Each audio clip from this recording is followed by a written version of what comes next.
Մենք 4 գյուղ տվեք, սահմանը բաց ենք, հնա։ Մի ամբողջ Արցախ տվել ենք, բան չեն բացում։ Այսինքն որևէ, ինչպես պարոն Մարուկյանը ասաց, որևէ հավելյալ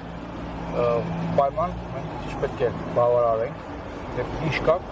Չի բացվում, թող չբացվի։ Արարատ Միրզոյանը երեք սրիկայություն էր համարել այն հայտարարությունները, թե իրենք պատրաստում են 300,000 ադրբեջանցիներին թույլ տալ գալ եւ Հայաստանի բնակչությունից կապել։ Նա ասել է, որ սրիկայություն են կամ հայտարարությունները։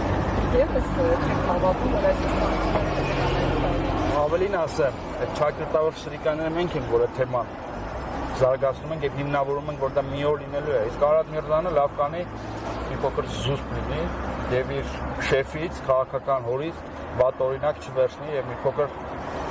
հռետորաբանությունը տեղավորի քաղաքականության տրամաբանության մեջ։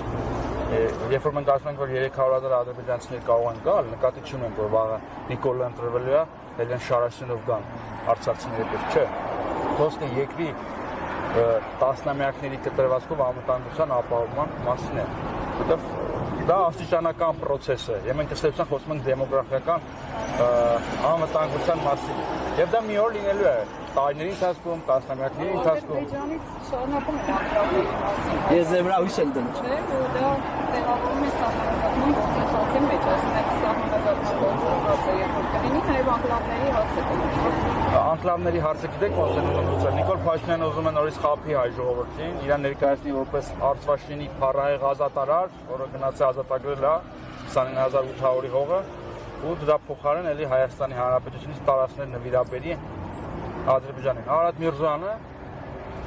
չեմ ուզում իր բառապաշարով խոսել, վերջերս Սյունիքի մարզում ասում էր Հայաստանը վերահսկում է ադրբեջանական հողեր։ Դա հիմա սրիկայությունն է, թե չէ։ Դուք ասացիք, որ Ադրբեջանն է Հայաստանի կառավարության երաշխավորել։ դա սրիկայությունն է, թե չէ, այդպեսի բան ասելը։ Սրիկայությունն է, թե չէ։ Դուք ասացիք։